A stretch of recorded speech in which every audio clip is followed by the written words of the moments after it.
कोई मेरे से सवाल करे कि आप प्रधानमंत्री होते तो क्या करते, मुझे प्रधानमंत्री बनना नहीं है, चुनाव लड़ना नहीं है, पर एक आम आदमी की हैसियत से कोई मुझसे पूछे कि आप प्रधानमंत्री होते तो क्या करते, मैं प्रधानमंत्री होता तो केवल 3 काम करता, सिर्फ 3 काम।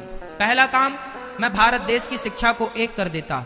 चाहे उत्तर प्रदेश में पढ़ो, चाहे यूपी में पढ़ो, चाहे बिहार में पढ़ो, चाहे गुजरात में पढ़ो, चाहे राजस्थान में, चाहे पंजाब में, एक देश एक शिक्षा। नेता का बेटा भी वहीं पढ़ेगा और मजदूर का बेटा भी वहीं पढ़ेगा। ये शिक्षा, ये प्रधानमंत्री मैं होता तो मैं पहले देश की शिक्षा को एक करता। दूसरा, मैं सारे हॉस्पिटलों को तंदुरुस्त करूंगा पहले तो, कि पूरे देश में कोई बीमारी से ना मरे। हर क्षेत्र में, हर जिला में ऑक्सीजन बनने की सुविधा हो, हमें ऑक्सीजन की सप्लाई बाहर से ना करनी पड़े, हम ऑक्सीजन खुद बनाएंगे। हम देश में खुद जो जरूरत है, आवश्यकता है।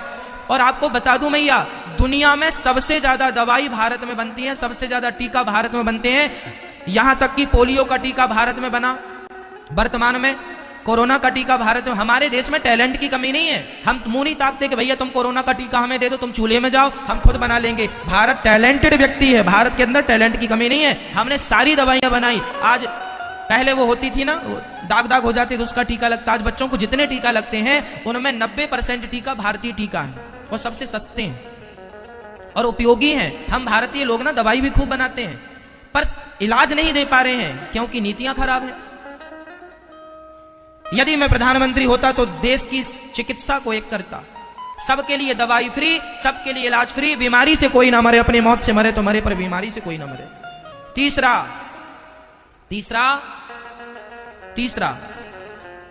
यदि प्रधानमंत्री हम होते, आम पब्लिक से पूछा जाए कोई कि आप होते प्रधानमंत्री तो क्या करते, मेरा तीसरा काम, नदियों को नदियों से जोड़ना। यदि आज नदियों को, बड़ी नदी को छोटी नदी से जोड़ दिया जाए तो जितना पानी बह के समुद्र में जाके खारा हो जाता है। छोटी नदी सूखी पड़ी है, बड़ी नदी का पानी बहता जा रहा है। अरे बड़ी नदी को छोटी नदी से जोड़ देने से, और छोटी को और छोटी से जोड़ देने से, और छोटी को और छोटी नदी से जोड़ देने से क्या होगा कि भारत में फसल ज्यादा होगी। आज जहां पानी है वहां का किसान तो सुखी है, पर जहां पानी नहीं है वहां का किसान आत्महत्या कर लेता है पानी ना होने के कारण। इसलिए यदि नदियों को नदियों से जोड़ दिया जाए तो लाखों किसानों का फायदा होगा, और जो पानी का लेवल नीचे चला गया, पानी का स्तर, वह पानी ऊपर आ जाएगा और पानी की समस्याएं खत्म हो जाएंगी और देश को पानी मिल जाएगा। आज हमारे भारत में बहुत सारे जिला ऐसे हैं जिसमें चेन्नई का नाम सबसे आगे है कि वो सूख गई है, 2000 फीट नीचे भी पानी नहीं है।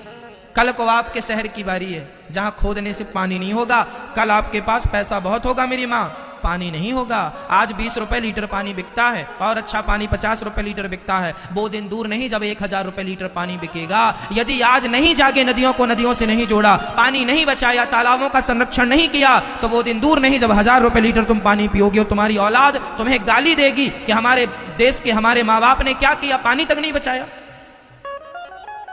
आने वाला भारत प्यासा रहेगा यदि आज नहीं जागे तो।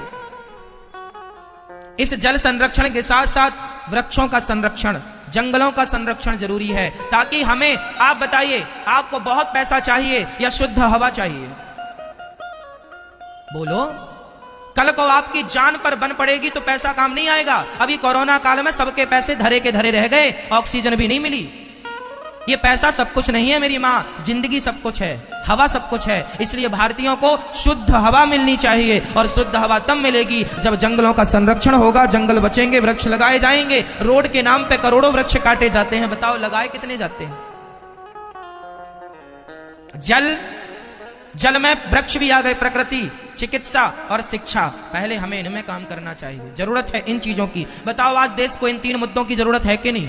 3 कामों की जरूरत है कि नहीं? पर कोई भी सरकार अपनी सरकार बनाने के लिए इन 3 में से एक भी चीज ऐड नहीं करती।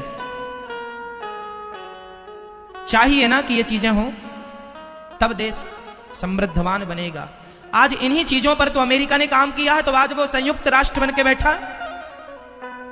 आज इन्हीं चीजों में तो जापान ने काम किया है, तो वह सबसे पावरफुल बन के बैठा है। चाइना हमसे आबादी में बड़ा है, लेकिन फिर भी वो इस काम पे लगा हुआ है, इसलिए आज बहुत पावरफुल, ताकतवर बन के बैठा है। और हम दिनों दिन कमजोर होते जा रहे हैं। किस बात पर? इसी बात पर कि हम लोग ध्यान नहीं दे रहे हैं अपनी शिक्षा पर, अपनी चिकित्सा पर, अपने देश पर।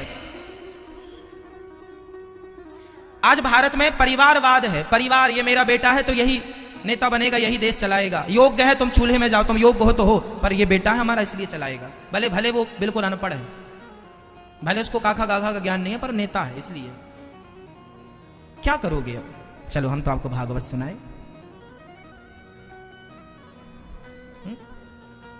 ये तो देश की बातें हैं मैया, ये तो मेरी चिंता है कि मेरा देश समृद्धवान बने। मैं चाहता हूं कि आप पढ़े लिखे हो, मैं चाहता हूं आपके घर भी कभी चूल्हा ना बुझे, मैं चाहता हूं कि आपके पास भी एक गाड़ी हो, मैं चाहता हूं कि भारत के मजदूर के पास भी कम से कम एक खुद का घर हो, खुद की गाड़ी हो, खुद के लिए बढ़िया पहनने के कपड़े हो, खुद शिक्षित हो। मैं ये चाहता हूं गरीब से गरीब आदमी शिक्षित हो।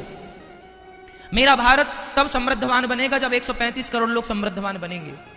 गरीबी बहुत देखी है माँ, बहुत गरीब है मेरा देश। आज भी लोगों के पास खाने को रोटियां नहीं है।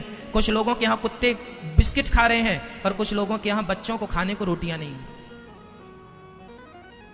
बहुत दर्द आप लोगों में पता नहीं किस किस ने देखी गरीबी, मैंने बहुत नज़दीक से देखी है, मैं बहुत करीब से जानता हूँ गरीबी का दर्द क्या होता है। इसलिए मुझे चिंता रहती है कि कब मेरा देश, सबके घर में कब गाड़ी होगी, सबके घर में कब खुद का घर होगा, सबके घर की खुद की छाया, खुद का सब कुछ होगा, सब सुखी हो, समृद्धवान। सर्वे भवन्तु सुखिनः सर्वे सन्तु निरामया, सब सुखी रहें, सब निरोगी रहें।